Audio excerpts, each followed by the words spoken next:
In this video we will show how to activate F-Secure. First, log into your F-Secure account. If you don't have account, you can create one.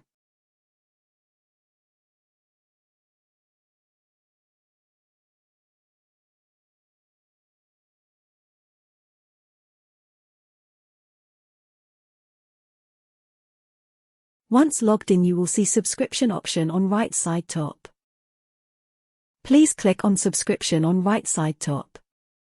Under manage your subscription, click on drop down and select redeem subscription code.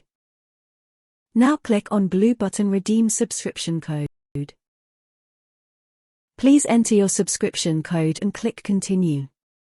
I am going to enter invalid code here for example. After you enter code you will see download option. You can download F-Secure from here and install it.